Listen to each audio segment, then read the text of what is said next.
Hello students, मैं शिवदिनकर. I welcome you to the channel The Maths Decode. In this video, we are going to study about integration. Integration एक बहुत ही important chapter है और इसका weightage भी काफी होता है. डिफरेंशियल कैलकुलस जो आपकी बुक है, डिफरेंशियल कैलकुलस का काफी पोर्शन होता है एंड एग्जामिनेशन में, जो कि बहुत इंपॉर्टेंट होता है. और उसी को आगे बढ़ाते हुए हम पढ़ेंगे आज इंटीग्रेशन.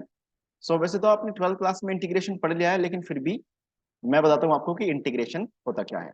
ठीक है, तो बिना देरी किए हम चलते हैं अपने टॉपिक पे. इंटीग्रेशन. सबसे पहले इंटीग्रेशन की इंट्यूशंस कहां से आई, इंटीग्रेशन कैसे स्टार्ट हुआ. तो इंटीग्रेशन से पहले आप पढ़ चुके हैं डिफरेंशियल, और डिफरेंशियल आपने बहुत अच्छे से पढ़ा होगा. ठीक है, तो आपने डिफरेंशियल में क्या पढ़ा.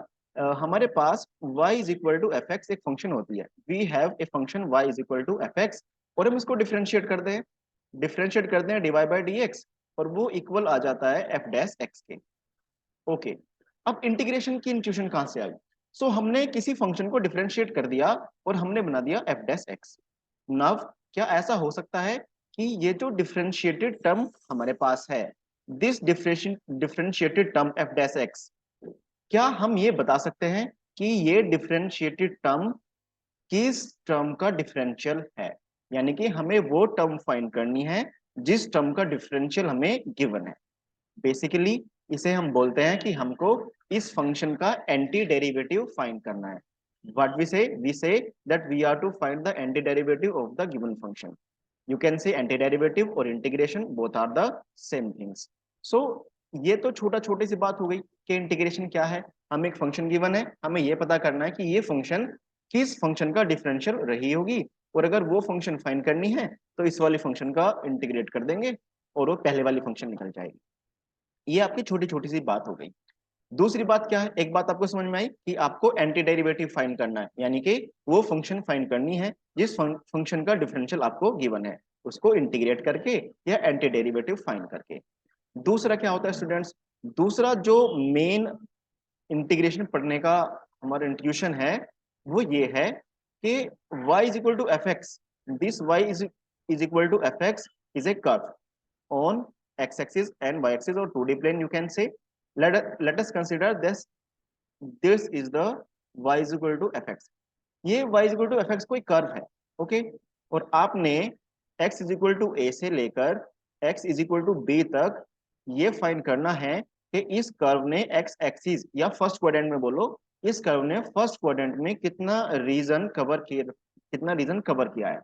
या ऐसा बोल दो कि आपको इस कर्व के द्वारा फर्स्ट क्वाड्रेंट में एरिया फाइंड करना है कि इस कर्व ने फर्स्ट क्वाड्रेंट में इन दोनों लाइन के बीच कितना एरिया कवर किया हुआ है. तो इसको निकालने के लिए भी, इस एरिया को कवर फाइंड करने के लिए भी आप इंटीग्रल का यूज करते हैं. इसके लिए आप इसका इंटीग्रल कर देंगे. You have limits from a to B.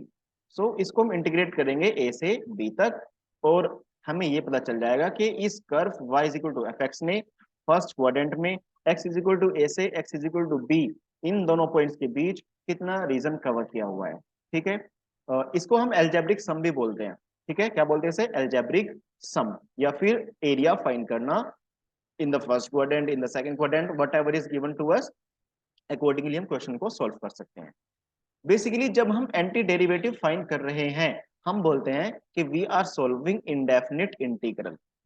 What, we are solving indefinite integral. And when we find the covered region, or when we find the area using integration, we say that we are doing definite integration. What, we are doing definite integration. So in the definite integration, limits are given, and we simply solve integration by putting limits, and this is said to be the definite integration. And इसके अलावा when we find anti derivative, this is said to be the indefinite integration. Okay, और indefinite integration में कोई limit वगैरह नहीं होती, हमें सीधा इंटीग्रेशन फाइंड करना होता है. यहाँ से हमें एक बात पता चल गई कि there are two types of integration. The first one is definite integration. The first one is definite integration. अब आपको पता चला कि डेफिनिट इंटीग्रेशन क्या होता है. Definite integration means we are given limits and we are to integrate some terms.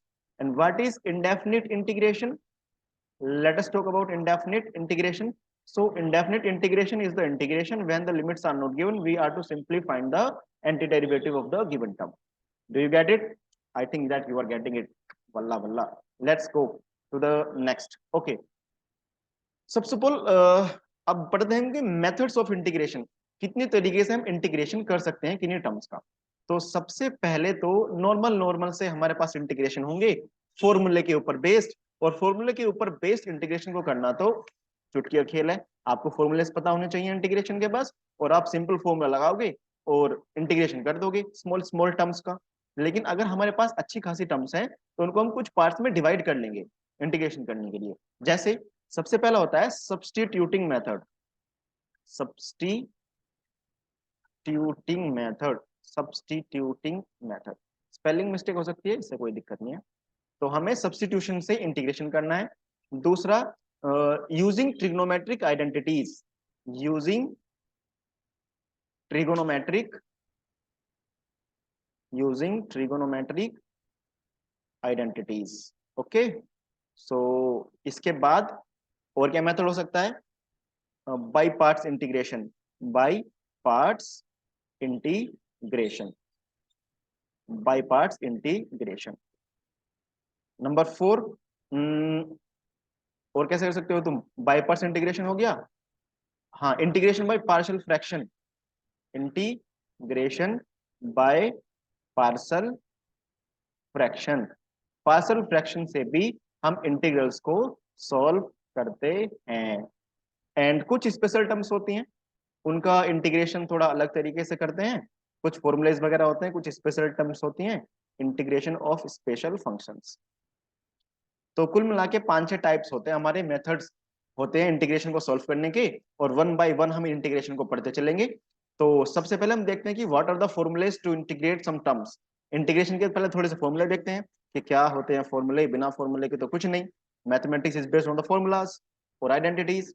So these are the some standard integrals. First of all, you need to know that what is the integration of one. The integration of one is basically x. Okay, these all the formulas are written here. You can see that the differential of x is 1. So the integration of 1 is x, because you are simplifying antiderivative. Did you get my point? Yes, you are getting my point. So if you will differentiate x square upon 2, this will be equal to x, and if you will integrate x, then it will be equal to x square upon 2. Okay, this is an integrating constant. Sorry, if you want to integrate x to the power n, then it is going to be x to the power n plus 1 and divided by n plus 1. Similarly, you can check all the formulas written here. Okay, these all formulas are very important to solve the integral questions. Did you get it? So these formulas should be in your mind. Other formulas are like it is written here, some standard integrals. So these integrals should be in your mind. If you want to integrate the terms, some special terms, good terms, whatever, just remember these formulas. Did you get it? Yes. So this is the integral of some special functions, integration of some special functions. These are very important formulas to solve integration, because in ND examination, on the questions based on these formulas are genuinely asked. Okay, so it is important for you to learn these formulas, and this is also. So first of all, remember all these formulas, consider the formulas in your mind, and then we will solve some questions. And let us move to the question number 1. This is the question number 1. We will do this question by substitutioning method. I have discussed about just a few minutes back. Okay, so substitute कैसे करना है? तो substitute करना, you have studied in 12th class that it is very easy to substitute. If you will develop a sense, then you will see tan inverse x to the power 4 can be let equal to t. So we will let tan inverse x to the power 4 equal to t. If we will differentiate both the sides, then it will be 4x to the power 3 and 1 upon x to the power 8, 1 upon 1 plus x to the power 8, and dx equals to dt. So these complete terms can be replaced by dt, and you can see x cube upon 1 plus x to the power 8. This can be replaced from this thing. Okay, so this is not 4 here, so we have to multiply by 4 and divide it by 4 first. So it will become 4x cube and divided by 1 plus x to the power 8, and this is sine tan inverse x to the power 4 dx. We have tan inverse x to the power equal to t, and this term is replaced by dt, so this integral will become 1 upon 4. This whole term will be replaced by dt, and this is sine t. So the question is now the integration of sine t and dt, and we know the integration of sine t is minus cos t, so it is going to be minus cos t, and the value of t is tan inverse x to the power 4 and plus में integrating constant. So like this you can integrate the questions of integration, but the thing is that you need to remember the formulas, the identities, and the intuition of integrating the terms. This is the another question, very good question. We will solve this by partial fraction, you can say, or some special terms are there, I have told you earlier. So how will we solve this question? First of all, we will let x plus 2 equals to a d by dx, यानी कि differential of the denominator in the under the root, and plus में b. So this is going to be x plus 2 equals to, the differential of this term is going to be 4 minus 2x, I think, and plus में b. So x plus 2 equals to, this is 4a plus b and minus 2ax. If you will see it, okay, a वाली terms एक साथ कर लो, b वाली terms अलग कर लो. So यहाँ से आ जाएगा a 4 minus 2x, I think, and 4a, और प्लस में b तो अलग ही रहेगा. नाउ कंपेयर कर लो दोनों साइड से. यहाँ से, अच्छा हमें x वाला एक साथ लेना पड़ेगा क्या? ओके, फिर तो ठीक है. एक बात देखो तो यहाँ पे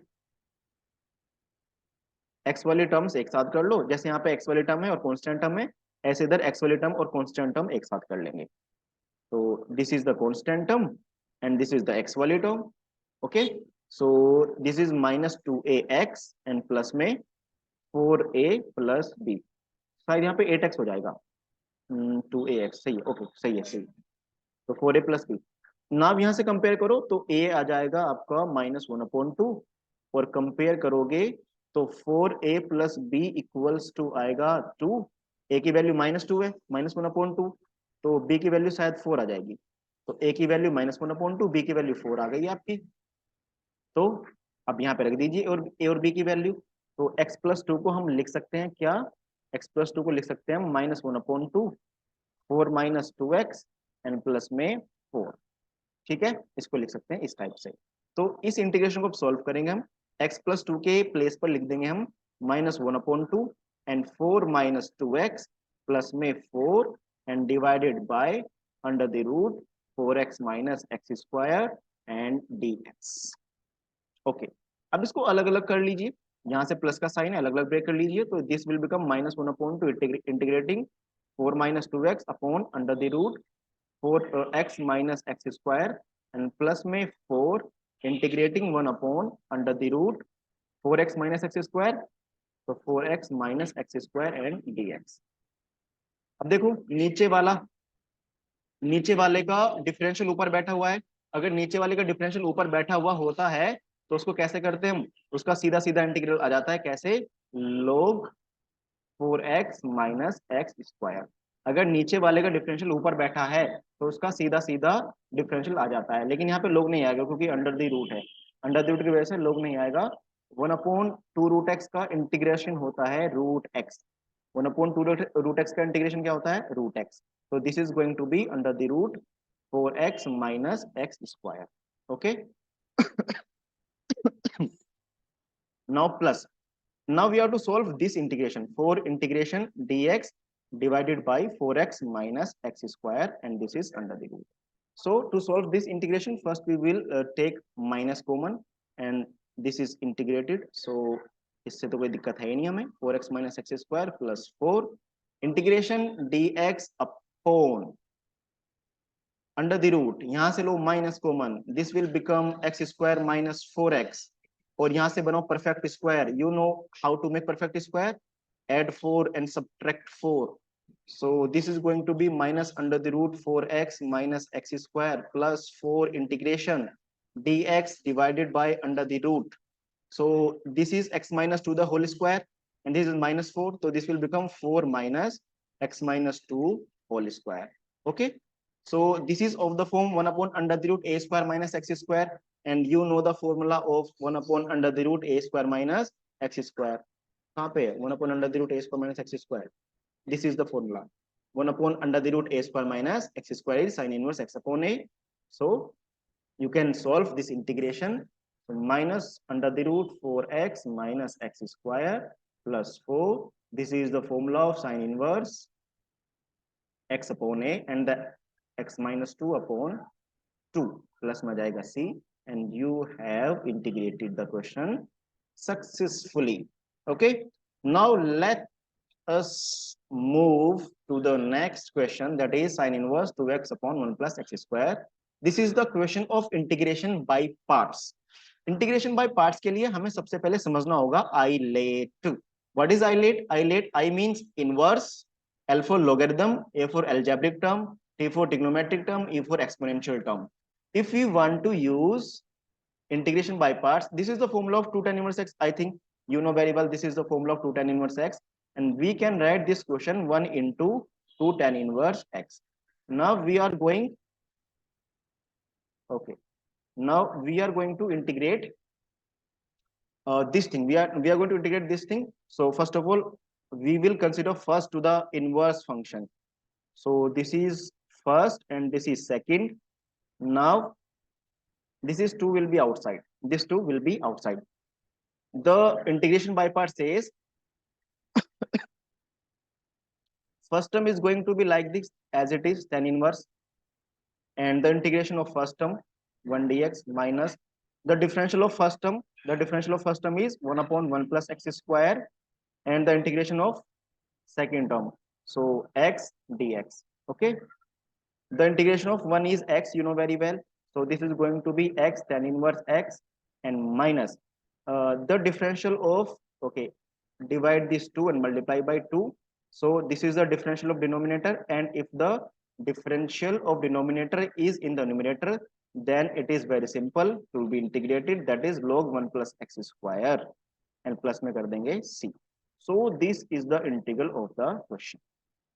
So if you wanted to study the complete integration, just comment that you want to study the complete integration. I hope को आपको समझ में आया होगा complete lecture, और आप अपने डाउट्स को कमेंट कर सकते हो, और आपको बताइए कमेंट करके आपको वीडियो कैसी लगी.